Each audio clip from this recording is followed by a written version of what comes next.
Thank you very much. So slideshow from the beginning. Sorry, I haven't got my glasses either, so I'm a bit like, ooh, what's going on? I've lost them, and I don't know where I've lost them, but we'll get into recorded. Yeah. Oh, it's being recorded. Perfect. I don't know whether he was talking then. Yeah, so I haven't really got much news, but I was busy doing this, and I was busy with other bits and bobs, and obviously my long-awaited graduation is tomorrow, so hopefully that goes well, and it doesn't rain tomorrow, because I'll cry.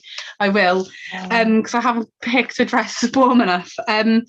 But I was having a look at my little map where I have a lot of castles and structures, etc., were all placed on a map, and I thought, oh, where's a place that I haven't really sort of focused much on? So I thought, we'll go here, and this is a fantastic structure, and I think it just shows the importance of the church in the medieval period, and I think the church has a lot of influence in the medieval period. And one thing that I think has evidence of the church having a lot of power is Viking raids, for example. We know, for example, that the Anglo-Saxons would have done it, the Normans would have done it. And I think the church had enough power to create propaganda through manuscripts to make it seem like a much more evil and disastrous thing, whereas the Vikings were getting along with marginalised areas. So I just thought that was quite interesting. So we'll get into a few bits and bobs today. Is my speaker sounding okay with you guys? Is my mic the way I'm speaking? Yeah. All right, no, that's fine. Just because as I started the lesson, it was saying that I had issues with my mic, and I was like, oh, please no, not another issue with the technology. It's the bane of my life. But this is in St David's in Pembrokeshire, the palace, and we will be looking briefly at the cathedral.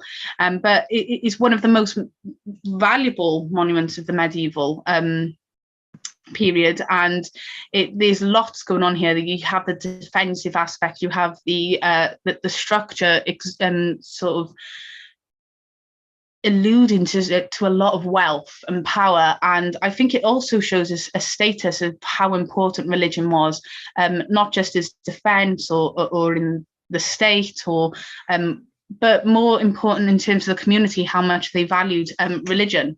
And I think what we see from this building, that it's been preserved practically really well, and it's just basically an unroofed ruin at this point. And I just wanted to have a little look at these aspects and just sort of see what would have it look like, because I've seen the Bishop Palace in Llandaff, and it's not as well shown off as this one, but it's still a fantastic place to go in, and they've made it into a garden almost, so it's really nice to walk around there. But I thought of looking at a bishop's palace somewhere else, and this is what I've picked. So I wanted to go into the reasons why the medieval church was so powerful in this time period, and these are some of the things that I'll be talking about in my notes, but they're not all of my notes. I just put a little bit into it, but the power of the Catholic Church and the church itself stemmed from a widespread belief, and I think it doesn't matter what area of society you were in. I think if there's that option for corruption, I think that it will happen, and we have seen after the medieval period how people had enough of this corruption. I think the one thing that really stuck with me, probably because it was just the bane of my life for 2 years, but in A level we looked at the French Revolution, and we had this book, and I was so excited to learn about it. And by the end of the 2 years, if anyone mentioned the word French Revolution, I would just lose it, because it was just so much going on, so much to get into your head. And I just remember me and my friends each year just pulling our hair out over it. But one thing that I did remember was how people had enough of corruption, mostly with the church as well. And I think that the church had individuals in there that were taking people's belief for advantage, and they were using it for their own greed. And there's lots of aspects as to why the medieval church was so powerful, but these are the ones that I just sort of pointed out myself. but this, I think it was also the fact that with it, that Christianity and the doctrine of Christianity becoming widespread and accepted as the norm, I think the church's status grew as well. But there's aspects to why it was so popular. So after the fall of the Roman Empire, we'd say the 5th century, so the 400s, the medieval church saw a rise in status and power. And one thing that I was looking at in terms of trade is how abbeys and the cathedrals were really important for trade, because you see that there's a lot of trade going on, either in terms of obviously them creating their own trade, but also the trade that was going there. And I thought it was quite interesting because we're having a lot of trade from France, and it was suggesting that there was a lot of wine going there, which would make sense. And I did say that the evidence of this trade with France, with the wine, was evidence of people's identity, because they were, it was evidence of their belief, wine being used in religious ceremonies and general mass as well.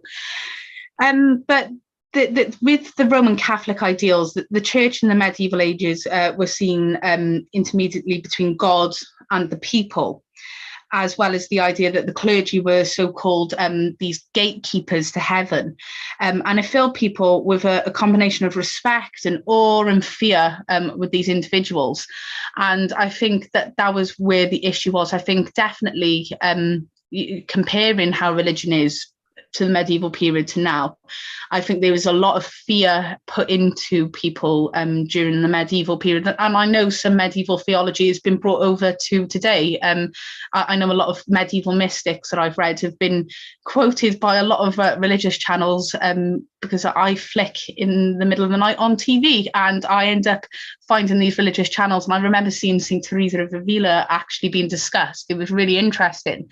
But I think the difference that we have now compared to them was that God was almost feared. I think people were worried about not being worthy enough for God. And I think that you would try and do as best as you can. And I think this was taken advantage of, where people were in a lot of fear. And so these individuals felt like they were gatekeepers of heaven, felt like they had more of an executive authority to say whether a person was a heathen or not compared to what God was. And I think this is where the fear was, that people feared more the gatekeepers than God itself. I think people were just more worried about being worthy for God. And I think you definitely see, for example, Marjorie Kemp and I think it's Juliana Norwich.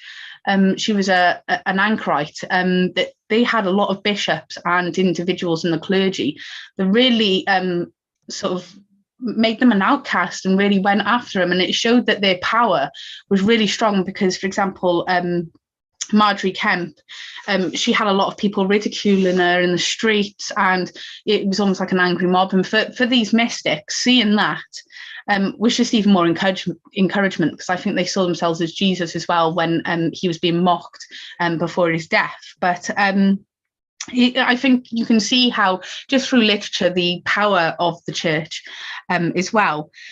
But you definitely saw that there was this... You have with the combination of respect, awe, and fear of these people. This was coupled with there being a power vacuum in Europe, so no monarchy rose to fill the space left. So instead, the medieval church began to grow in power and influence, and eventually becoming the most dominant power in Europe. Although this was not without a struggle anyway. And Romans, like the Romans, they had their capital in Rome, and they had their own emperor, which was the Pope. And I think in an interesting way, you can kind of see how the church is almost like a legacy of the Romans, but it's almost like they're keeping on that empire, but in a very different way. And I think that there's a lot of things to play with this, and I think belief is the reason why people stuck with the church. So I want to go for the first point, so it was wealth. The Catholic Church in the medieval period were extremely wealthy, and monetary donations, for example, were given by many levels of society, and that does sort of fit into sort of worthiness as well. And I think that the more money that you have, well, for example, you would see that wealthy families would not only give up their son, but some money to go into the church. And you'd see how some people would spend lots of money on manuscripts to show that they're worthy. And I think that the money is sort of a relation to how worthy that they can be. And nowadays, that's completely wrong. It's not about the money. It's about your belief. This is how it worked. And basically, most of these donations were given through a tithe, which is a tax, which would be seeing people give roughly about 10% of their earnings to the church. And the church placed value on beautiful material possessions. So it was believing that art and beauty was the glory of God. And I think that's why a lot of people had a lot of when they were doing manuscripts, they had a lot of illuminations depicting religious scenes.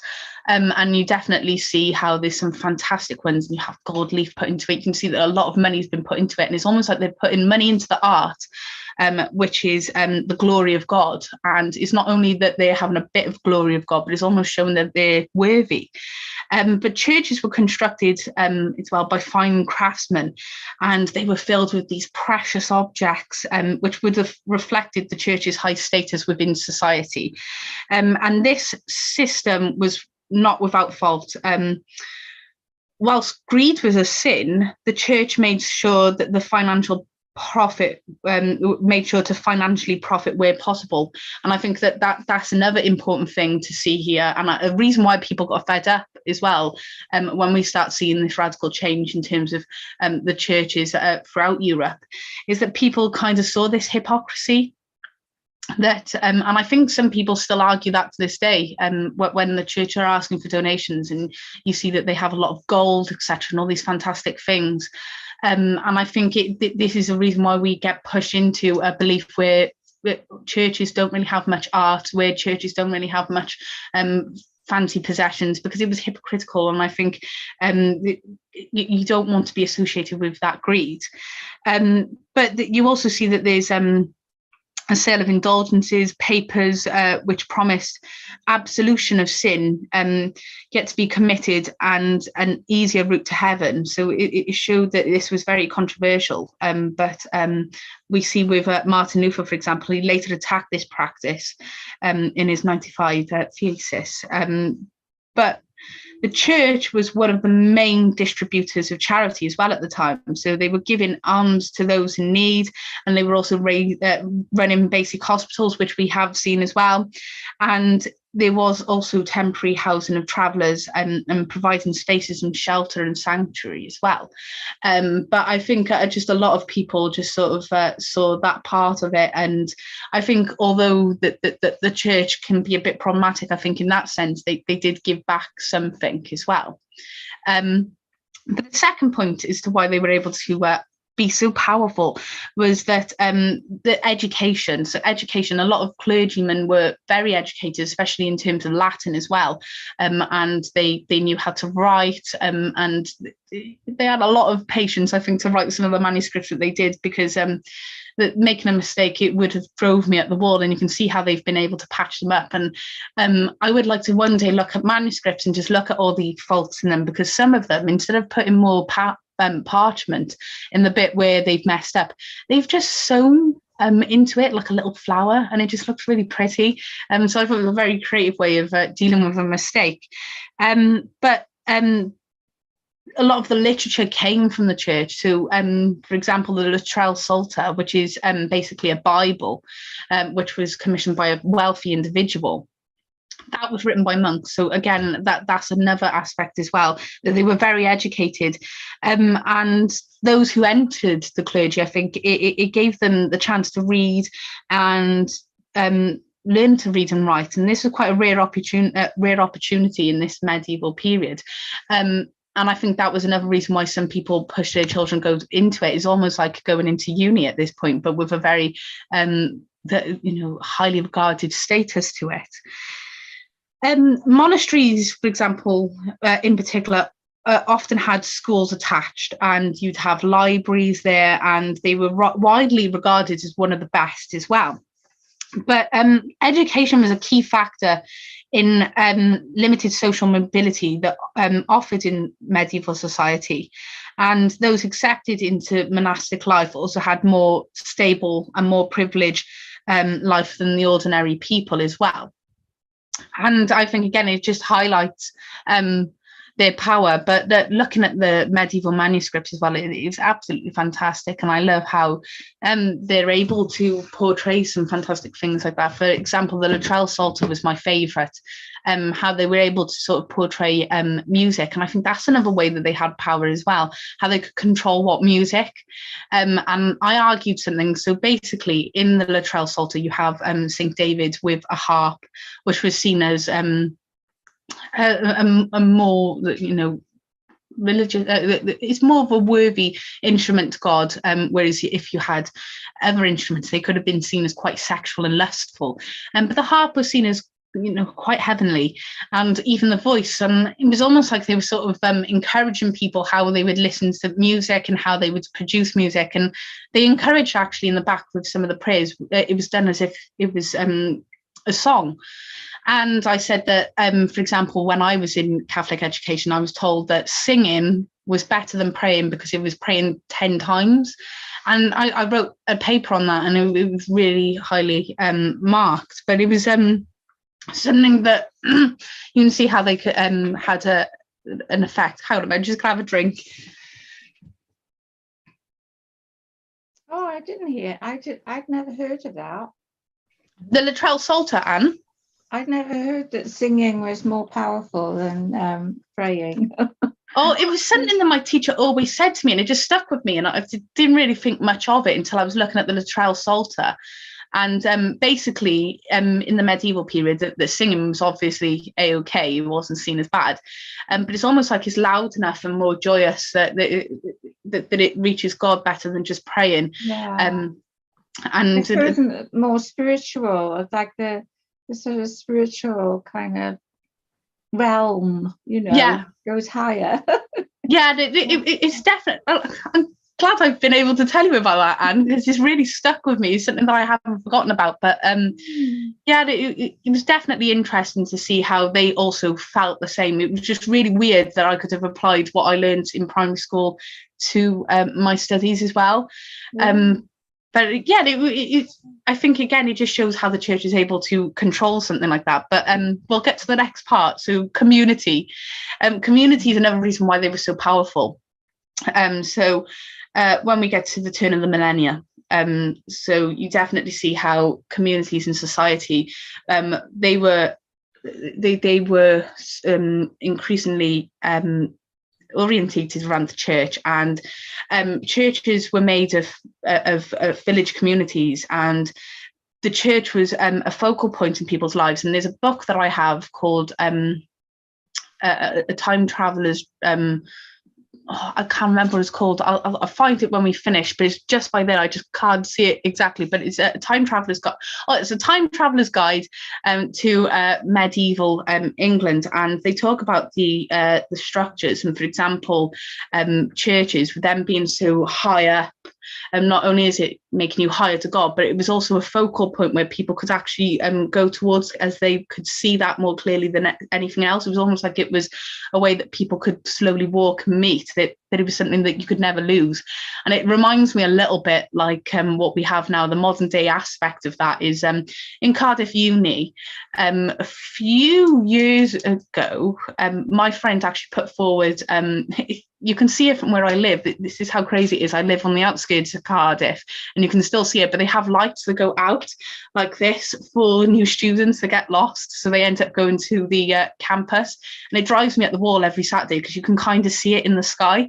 But I think that's our modern day aspect of it. But it was almost like it was sort of attracting people to this. And I think having high churches with these high structures, it also allowed people to understand, to never forget, I think, the church in their everyday lives, to remind them to keep away from temptation, but also that power as well. This was a very dominant structure and community within the settlement. And this was a focal point for everyone that lived in the area. But church going was a chance to see people there that would be seeing celebrations organised on saints' days or holy days, and they were exempt from work, and it just showed how important that was for the identity of these people as well. And I think that was just because this was so important to the community, because people felt like this was a big focal point. This was the heart of their community. This was really vital for after death as they were growing up. I think the church had taken advantage of that as well, and really used that for the greed that we see in the medieval society. And the second point, the fourth point, is power. So that the church demanded that all would accept his authority, and that anyone that went against this was treated quite harshly. And again, we see this with Margery Kempe and quite a few mystics like Julian of Norwich, for example, that these were women that were in the medieval period. You weren't, if you were a woman, you were only allowed to teach inside your own home to your own children, not go outside and speak publicly. That was a no-no. And these mystics are doing this, and the church really went after them, called them heretics, and got the whole community to actually outcast them and give them a lot of hate. And it really, it would push a lot of people back into conforming with the church. You have these women that were very strong against that, and eventually they were accepted by the church. But it just shows how the church can really push people out of society and really come after them. But this was because it just showed that if people didn't believe the church teachings, then they would face this being outcasted by society. And monarchs, for example, were no exception to papal authority. They were expected to communicate with respect with the Pope, and this included bishops as well, but the clergy swore an allegiance to the Pope rather than to their own king. So again, it's just showing how powerful and important the church was. But the papacy on the other side, having the church on a side of the dispute was important. So during the Norman invasion of England, King Harold was excommunicated for supposedly going back on a holy pledge to support the William of Normandy's invasion of England. And the Norman invasion was blessed as a holy crusade by the church, which is quite interesting. Again, it can help push people further into power. And I think this is why along the South Wales coast, we see a lot of abbeys and monasteries, etc., because this allowed further power to further solidify that fear and that identity into communities. And it was also important for trade as well. But you definitely see how the excommunication was a very worrying threat for monarchs at the time, and you didn't want to disrespect God or your worthiness or that connection that you had with God as well. So the Pope could prevent souls from entering heaven by casting them out of the Christian community, and this was again this fear is how they were able to have control. And obviously we get to Henry VIII, where he clearly didn't care, that he liked chasing women more than his place in heaven, but it sounded like, and you see all that going on. But you definitely see how that you have this very big fear of hell, and we have a lot of paintings depicting that. And I think that was something that really scared people. I think the fear of death anyway scares people, but this really scared people. And Dante's Inferno, for example, and things like that, the paintings are really awful to look at, and they're like doom paintings, that even looking at them really do sort of spur something up in me. It just looks scary. And some of these paintings, if you look at it, every time you look at it, there's something different going on. And it kept people in line with that doctrine. It kept people, it assured that the people had obedience to the church. And the church could even mobilize Europe's most wealthy people to fight on their behalf as well. So during the Crusade, for example, Pope Urban II promised eternal salvation to those who fought in the name of the church in the Holy Land. So it really does push in, because you have kings, noblemen and princes. They fell over themselves to take up this Catholic standard in the quest to reclaim Jerusalem. It really does have that powerful effect on people. And the final one is church versus state. So the size, wealth, and power of the church had led to great corruption in the course of the Middle Ages. And in the response to that, a lot of unrest and dissent arose, eventually formed in the 16th century, when we see that with a German priest called Martin Luther. But Luther, for example, brought together disparate groups opposed to the church, and led to the Reformation, which saw a number of European states, particularly in the north, finally break away from the authority of the Roman church, but they remained Christian. And I think that you definitely see how church and state remains a point of contention. And by the late Middle Ages, there was challenges to the church's power coming forward. And you definitely see how Henry VIII was the first major monarch for that. And I think we definitely see, even today, we still have that discussion of keeping church and states separate. In the medieval period, the church and the state were one, whereas we're trying to break away from that. And I think that was another reason why they were able to create more power, because they definitely had more of a say. But you even see, in terms of seals that you see on medieval letters and manuscripts, the church also had their own seal to make a mark and actually put their power up there and have that final say. So I've spoken a lot about this, so we'll move on to the next one. But I wanted to quickly touch upon this. This was something that I found was fantastic. A Newport pottery kiln, so it's not far from here, and it just shows how this was an important area for trade anyway, because people could be coming close to this area, or even down to Cardigan Castle, for example. But a lot of people were going to come here for some fantastic trade of pottery, and this was something that was really important. It was a way of keeping in that identity as well. But you see how people from Ireland were coming along. You had people from Bristol and Devon and Cornwall. But you also had people coming from outside of Britain as well, all over Europe. And I think pottery kilns were evidence of the wealth that was coming into the area as well. And that's something to take note of. And this is in Newport in Pembrokeshire. So it's a very rare survival, and it is for Wales. The three pottery kilns that I can think of off the top of the head that have a, some good things written about it in terms of sizable amount of report. I know Carl-Leon had a pottery kiln. There was an early medieval one with waste underneath the later medieval kiln, which suggested that there was some kiln going on there. Whether it was something that carried on from the Roman period, we're not sure. But we know that the more modern one actually took the shape that was quite similar to the one in Ham Green in Bristol. But it just showed how pottery was just an important way, I think, to put our mark onto things. But it was also important to create these luxurious items that would have gone to wealthy individuals. We know that near places where there is a monastic community, there was pottery showing fantastic decoration on there, and it was a way of making money. It was also a way of identity. And I think, again, if you're considering all of this, I think the church would have profited some way from these fantastic things. And again, it's not just bringing trade, but I think it was bringing more of an income as well.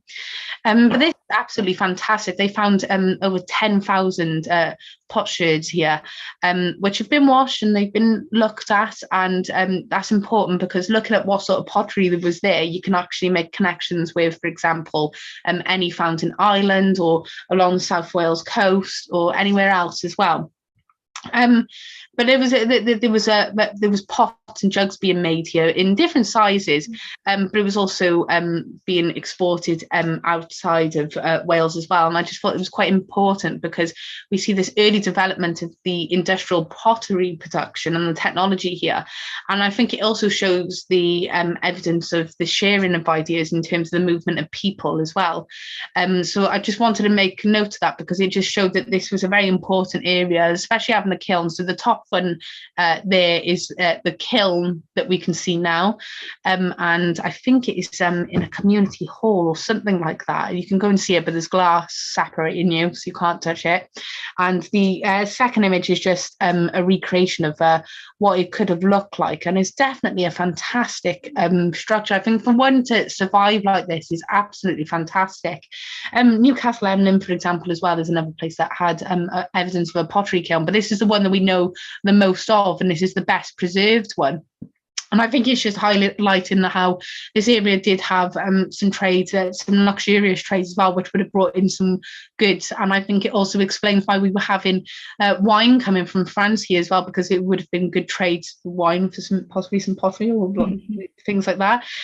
Definitely goes hand in hand. So I just wanted to take note of that, because it just shows how this area is an area where people are developing through their industry, through their trade, and is creating more wealth and economy. And I think with that, it just showed that the rise of the influence of the church here as well. But we'll look at this fantastic cathedral, and you can see Bishop's Palace in the background there. And I always love looking at cathedrals. They're absolutely beautiful to look at. So if I just quickly get my notes up on this. So St. David's Cathedral, again in Pembrokeshire, is not far from here, in St. David's as well. Not sure if any of you are by a window, but the rain is really going hard here. It's absolutely awful. But this was founded in 589 AD, and there was relics held here as well. And this is absolutely fantastic. The length of it is actually 300 foot, and the nave width is 74 foot, and the height of it is 115 foot. And the bishop at the moment is Joanna Pemberty, and the dean is Sarah Rowland Jones, and the sub-dean is Lee Richardson. So just more modern stuff, but we'll go into the early history. So the early monastic community that was founded here was founded by Saint David, and he was abbot of Meneva, and he died in 589 AD. And between 645 and 1097 AD, the community was at a very vulnerable point. You saw raidings from the Vikings, for example. You saw the Normans trying to come through as well. But this it was both religious and intellectual. This was a religious and intellectual centre, and King Alfred summoned help from this monastic community at St. David's in rebuilding the intellectual life of the Kingdom of Wessex as well. But many of the bishops were murdered by raiders, and basically Bishop Monganu in 999 AD and Bishop Abraham in 1080 were murdered. And there's a stone that marks Abraham's grave and is known as the Abraham stone, and is beautifully carved, is intricately carved. It has these Celtic symbols in them, and you have lots of detail have gone into this, because this was a well-respected individual. But this is actually in display within the cathedral, and something that you can see. But in 1081, William Conqueror visited St. David's to pray, and he recognised it as holy, and he respected the place himself. So in 1089, the shrine of David was vandalised and stripped of precious metals. In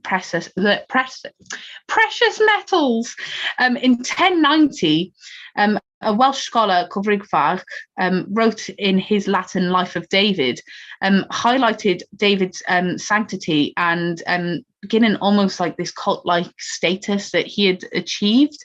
But in 1115, this area was under Norman control, and King Henry I of England appointed Bishop Bernard as the Bishop of St. David's, and he began to improve life within this community, and he commenced construction of a new cathedral. And in 1123, the Pope granted Bishop Bernard's request to bestow a papal privilege upon St. David's, and it made it a centre of pilgrimage for the Western world. The Pope decreed that 2 pilgrimages to St. David's is equal to 1 at Rome. So it's really highlighting the importance here of this area. And I think, again, it just would add more to the power of the bishop that lived here as well. Because of this, 2 trips here, and it's the same with going to Rome. It must be fantastic. And if you had 3 pilgrimages here, it was equal to 1 pilgrimage to Jerusalem, even more powerful. And that was a quote as well.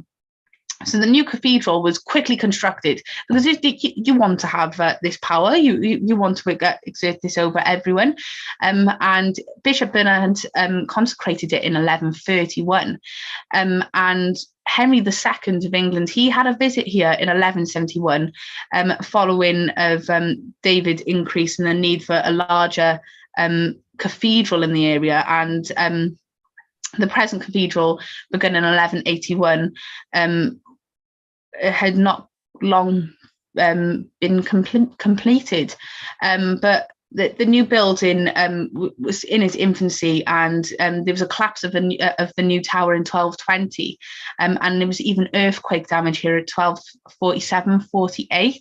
So this building's seen a lot. It's seen a lot of change of power. It's seen the development of power. It's also seen different individuals coming here and killing some of these leaders here as well. And I think killing someone of part of the church is also a symbol of taking away that final authority on everyone here, and it's almost leaving the area vulnerable. It's almost like when you have conflict in a country, you do want to protect your head of state, because if you lose that and that person and another country is trying to take the country, then it kind of leaves you vulnerable because you have no one leading you at this point in this fair game. And I think that's kind of what I'm feeling like when all these bishops are being murdered here throughout this very turbulent time in its past. But under Bishop Gower, so he was a bishop from 1328 to 1347, the cathedral was being modified further, and you definitely see how he had the bishop's palace as a permanent reminders of himself, and is a picturesque ruin even today. So in 1365, Bishop Adam Horton and John of Gaunt began to build St. Mary's College and a chantry, and he later added the cloister, which connects to the cathedral. And Edward Form, for example, saw the building of the Holy Trinity Chapel with his fan vaulting with some inspired roof from the King's College in Cambridge. So there's some connections here with King's College, Cambridge, some fantastic architecture coming from there. And his period saw great developments for the nave, and we see that there's an Irish oak ceiling, which was constructed between 1530 and 1540.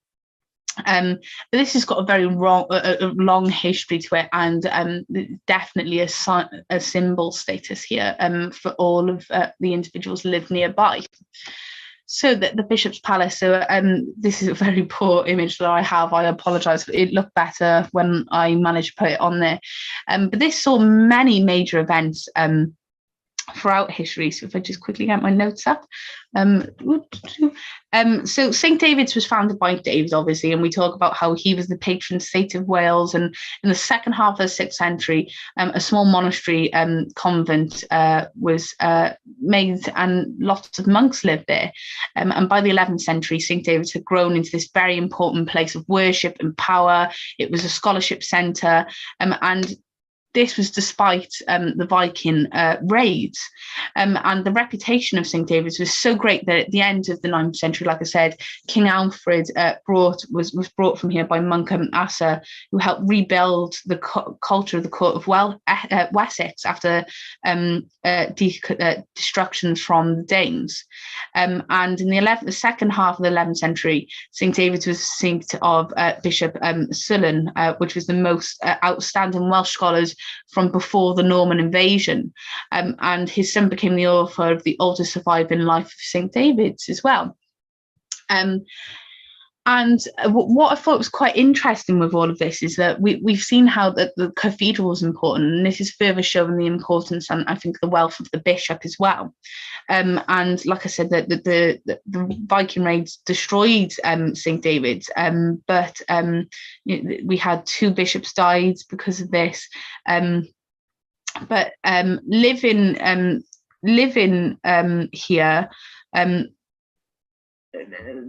here at the end of the 11th century to the beginning of the 12th century was described as in the life of St. Ceresog, which was a monastery that was deserted at the time, and it was ruined buildings and it was overgrown with vegetation. And it was only the arrival of the Anglo-Normans that St. David's achieved some political stability and protection, and we definitely see that in terms of the way the structure has been built. If I can sort of show you this as well, this is absolutely fantastic. Looking at all this, you can see all the different phases. So if I can just get my pen and move that down here, because I don't really want to see any of that. So you definitely see how this is the earliest part, this west range here. But it seems like as we get to the 1330s, this is where it's almost like the stability and the wealth really goes up, because you obviously this little part here was also the late 13th century, but the red parts here with the east wing and the bishops solar and the hall, for example, this I think was just showing how the wealth and the importance was really growing in this area. And then we get to the next part where they have this great hall and this great chamber, and you have this fantastic chapel and a porch, and it is absolutely fantastic just seeing how it was all, at this point is quite disconnected, and there was walls going all the way around it and to protect it further. It's an awful drawing of a wall. But you definitely see how then these two were then connected together by the kitchen in this passage here with another porch. And as we get to the late medieval period, we have a little bit more of a porch being built here, and just maintenance on the bishop's the main palace here. And you definitely see how the bishop's chapel was also added alongside with the kitchen. And you can see how this is a very big structure, and I think it just shows the importance, and I think it also shows just the wealth of the individual, and it's almost like big building equals a big figure in society. So if I could just quickly, so there's a lot of history going on here, and you definitely see how this stability was important, because we start seeing a motte and bailey with this earth timber being created, and then it was replaced by this stone defensive wall, which was surrounding the entire cathedral complex. It was really bringing in the cathedral here. It was important, that was another thing I thought was quite interesting with Old Sarum when we went, because you have this fantastic big hill, and on the top of it, on the inside, is the living quarters of the individual that would have had authority in that time. And then there was a wall, and then outside that wall, still on the hill, was the cathedral, and then there was another wall. But I thought it was quite interesting, because to having the cathedral outside, it was almost like that was going to be hit first. And surely if that was more powerful than the king, surely the king would have had it in his best interest to keep it inside. That's what I was just thinking anyway. But at this time, when we get to 1115, for example, when this is all going on with more stability coming here, St. David's, the bishops of St. David's were not only just spiritual leaders, but they were appointed priests and supervised church affairs, and they had to settle disputes and manage vast estates. And the diocese took over the border regions, so the bishop was also the Lord Marcher, responsible for maintaining peace and acting as a military commander if necessary. So again, it's more power coming from another aspect here. And I think that the Normans, for example, really saw the importance of having the church on side for having power. And I think they've done it really well. And I think throughout history, we see the importance of religion and how that really does affect people. But the martyr lords were trusted allies of the English monarch, and in exchange for their military assistance, they had these extraordinary permissions in their regions. And so the bishop organised weekly and annual fairs in his states, and the fees would go to the main source of income for the diocese. And the exact location and appearance of these some of these things that are talked throughout history are unknown, but this is what we have evidence of here, and you can see how fantastic it is. One thing I just want to quickly touch upon is that architecture. We will go into it deeper, but just look how fantastic. There's so much going on here, and it's fantastic that it is survived. But when it comes to the devastation of the cathedral, Commonwealth troops of the Civil War, they were ordered to strip the cathedral of its lead. And again, I think that another reason why Henry VIII really, when it came to the dissolution of the monasteries, they took a lot of the land, of a lot of the things that were in part of the structure. You see how tower bells, for example, were being sold, and damaging the organ as well that would be in the church is also a sign of that defiance and sort of breaking away from the power that it held. And unfortunately, things like this, they're open to the elements, they become ruined. But this is a reconstruction of what someone believes that it could look inside. And it is absolutely fantastic to see all of this. You can see how this was a big place for the community to come together. And oh, sorry, hang on a moment, just accidentally clicked on the wrong thing of my notes. We're just trying to get it back. Why have I done this? I just pressed the wrong button. But this was really important. When you look inside, you can see that there's a lot going on here. Like I said, that you have this kitchen and you have the bishop's hall, and a bishop's chapel. The bishop had his own chapel, and I think it showed that the community could come into these places.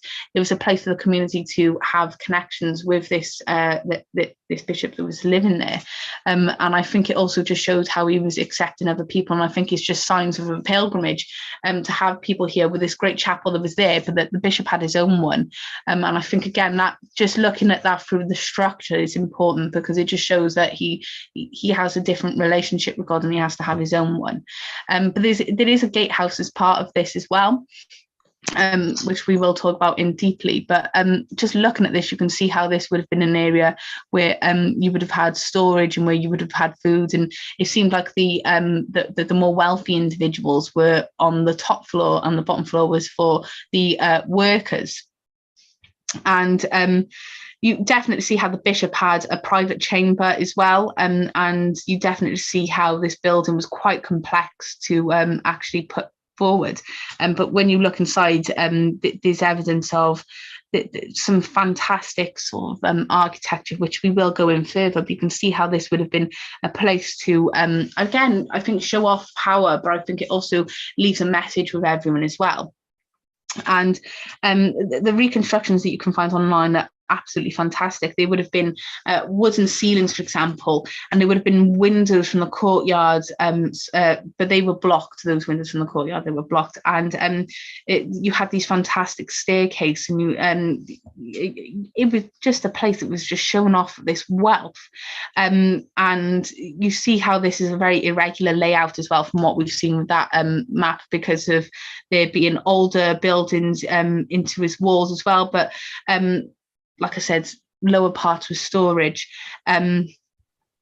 And you definitely see how this was a two-storey range, and it was built obviously at the end of the 13th century. But you have this great hall which would have invited individuals in here. And I think this is definitely a really, it is showing off, I think, not just wealth, but I think it's showing their importance in terms of pilgrimage, and really just showing off how all this monetary gain is going towards looking after a gatekeeper of heaven, and also showing God how worthy you are of all of this as well. But I think to actually be a bishop, it would have been a very comfortable life, really. And you definitely see how people were still coming into here with pilgrimages right up into the early 1500s. And the ground floor plan, for example, which I haven't put on here, there would have been, so where the Bishop's Hall is, there would have been more rooms who would have been split up like this. So they would have all been storage. And you definitely see how this part here would have been all split up again, more storage, more rooms to make food, and that the kitchen itself would have been split into two like this. And you can see how this part of the porch would have had steps going out here to this fantastic courtyard. And you can see how this courtyard here would have been a very important place, I think, for the individual to sort of that lived here to sort of actually almost like have access to the outside world without going outside almost. But this is absolutely fantastic. It's showing off the amount of wealth here. And you have I think there's 3 phases here when you get to the De Gower phase as well. But this would have had fine Barley Hall is what I could think of. So when you go into the Great Hall and you're all having food, you would have had these fantastic jugs with beautiful decoration on it. They would have been intricately designed to wash your hands, because eating food with your hands was much more easier at this time period. And you would have seen how there would have been a table where you would have the bishop sat on his own with his important individuals, and then you would have everyone else on the other tables. And you'd see how there would have been a fire in the room as well to keep that warm. So it was just a really interesting way to look at the structure of this building. So if we look at the architecture here, one thing I thought was really interesting, and again, I think it just shows the fine craftsmanship that went into this. Obviously, we have this fantastic window here, which is absolutely beautiful. But one thing that I thought was really interesting was the checkered sort of design on this wall. It really is showing off here in terms of money.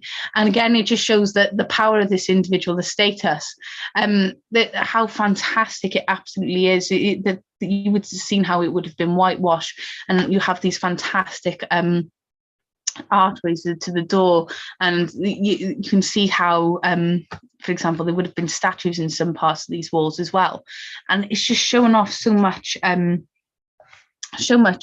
wealth, power, and I think it would have just further solidified how everyone would have seen the bishop anyway.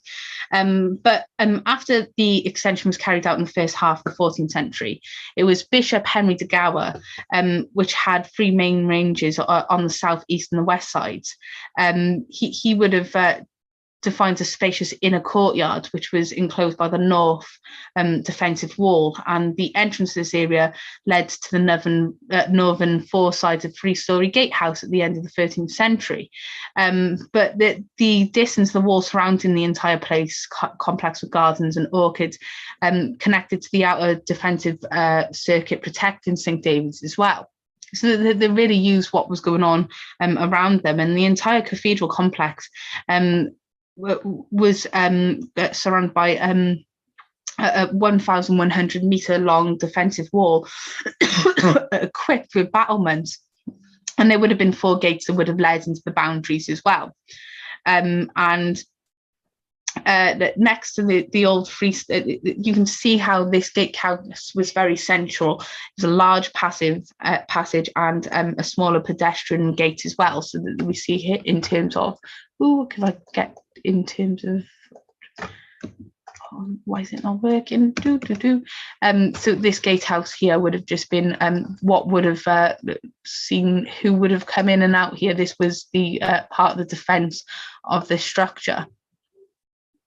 And you can see how in some of the evidence of what they've been able to dig up is that there's some gaps in the plan, because for example, by here and bits by here and lots of bits along this wall, the buried or lost wall that was there as well.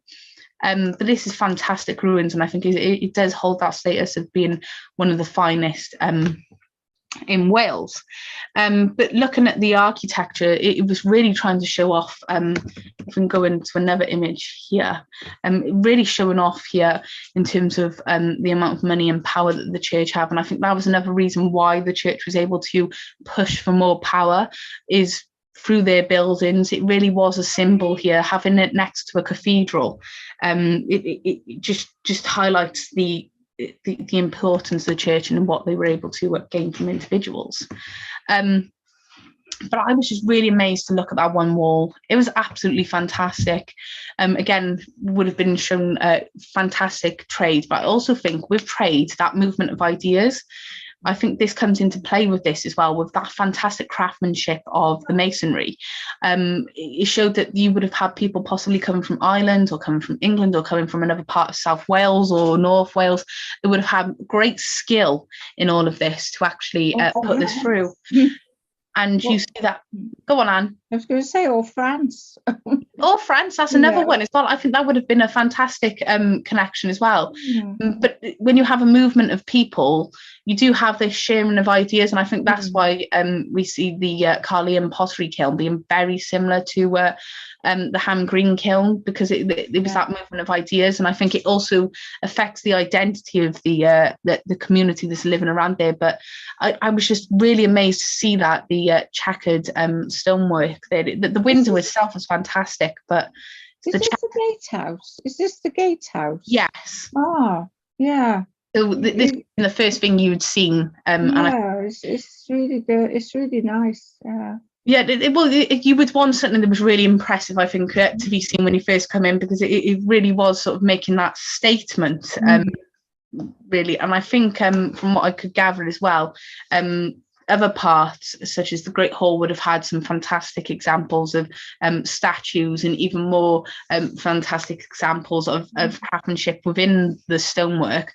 But unfortunately, it's gone to ruin, and that's the shame about it all. But you can see the whitewash on the walls as well. You can just imagine with these fantastic tapestries all hanging down, and the beautiful music playing, that heavenly music playing, and seeing that the bishop hanging about the place. You would be like you'd be in awe, wouldn't you? You'd be starstruck if you were on a pilgrimage and you've seen all of this.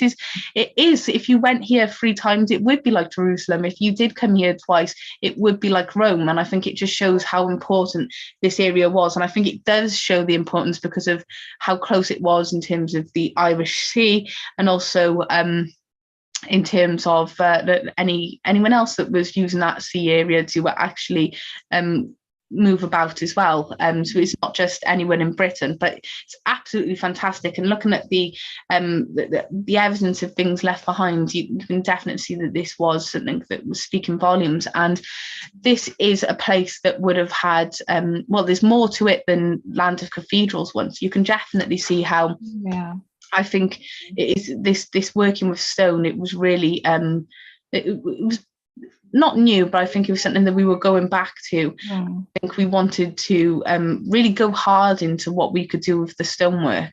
And we've seen with Anglo-Saxons, they really did try and have these fancy, really out there buildings made of stone that look like they've been carved like wood. And I think that's what we're seeing examples of this as well. But there is a defensive structure with this as well. You can definitely see how that some of the walls that was facing the defensive wall around the community was blocked, and I think it was a way of just protecting everyone inside. So they would have had that really beautifully done up, and you can see how the way that is been set up, you're keeping for example, in terms of this, is you keeping a lot of the important things away from any attack as it comes. It seems like it's very well defended with very strong walls, and again, I think it just shows how this was a very difficult area to actually break into.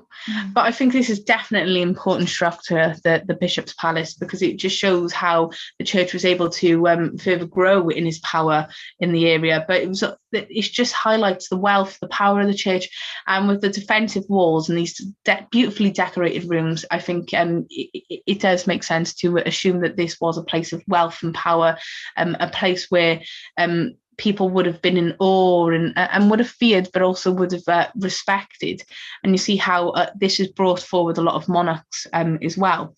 But one thing I thought was quite interesting in terms of all of this as well, if I can just quickly find reference, Gerald of Wales, for example, in the 13th century, he has this strange story as well about this area of a marble footbridge that was leading from the church over to Allen Rivet in St David's, and the marble stone was called the Talking Stone because it once spoke when a corpse was carried over it to the cemetery, and the effort of speech had caused it to break. And despite the size of this marble being about 10 feet in length and 6 feet in breadth and 1 foot in thickness, the bridge was worn smoothly due to its age, and I think thousands of people who had walked over it sort of rubbed it down. And the superstition had become so great because of what Gerald of Wales actually said. Corpses weren't actually allowed to be carried over it, and so this ancient bridge was replaced in the 16th century, and its presence and the whereabouts is actually unknown from there, but that's part of the local legend as well. But we also have, you definitely see how Merlin had prophesied the death of the Talking Stone of an English king as well, and that he also had he talks about how a conqueror of Ireland as well that was injured by a man with a red hand, and King Henry II went on a pilgrimage to St David's, having come over of Ireland and heard of the prophecy himself. So he was thinking, hang on a minute, I'm an English king who's trying to conquer Ireland, and Merlin's prophesied my death here. He heard of the prophecy, and he actually went across this Talking Stone. He did not care, and he basically he wasn't affected by this, and he was actually boasting that Merlin was a big fat liar. He was saying that that the king would that he was a liar, and the bystander then heard the king mouth about this. He said that the king would not conquer Ireland, and therefore that he was not the king of the prophecy, and so he should just sit down because it's not all about him. And this turns out to be true, because Henry II wasn't the one to conquer Ireland after all. And I just thought it was a nice little local legend to put into forgotten about, but again, I think it just shows really this is an important area. I think the strategic location of this area with these local legends, I think it just shows this place to be very important. I think it just it was an important place to capture and take hold of if you were a Norman, because you could further exert your power through the church. The church really did have a strong hold here, and actually put money into actually improving its structure, having some of the structure inspired by King's College, for example, and it really did show how this was a connection with the cathedral as well. It just shows that this was a symbol of importance, and it being so big and grand, this would have been seen by everyone, and would have been seen as a place that would have been a leader in this medieval community, and would have sort of affected the way people thought and think in this time period. So if I escape from this now, if I stop sharing, but Pat, is there anything that you'd like to ask or add on all of this? I think she might be asleep, so I'll leave her be. Anne, is there anything that you'd like to ask or add? Oh, I think it just, I just imagine it was just once a very thriving, wealthy area. I think there must have been a lot of big houses and monasteries, and this monastery, other monasteries as well, Cordy Island and that. And I mean, it's like going on a pilgrimage to Canterbury, it's the same importance, really. Yeah. And, I think, yes, it's a fine building. And you're right. I wondered where the Anglo-Saxons came in, but obviously you feel that they were involved with that building. Yeah, I think they would have had some sort of effect, but I don't think it would have been directly linked. I think King Alfred was just an important figure with all of this, really. Yeah. But other than that, I don't think that they would have been much more of a stronghold of Anglo-Saxons, and we haven't got much evidence of Anglo-Saxons in Wales. So I think it was just something that was quite quickly touched upon, but wasn't a big part of the history of this site either. But thank you, Anne. Thank you. Thank you. Richard, anything that you'd like to ask or add as well? No, it's a lovely place. I've always wanted to go there. Yeah, definitely. It looks fantastic. Yeah, I've been there. Yeah. I've been there a couple of times, you know.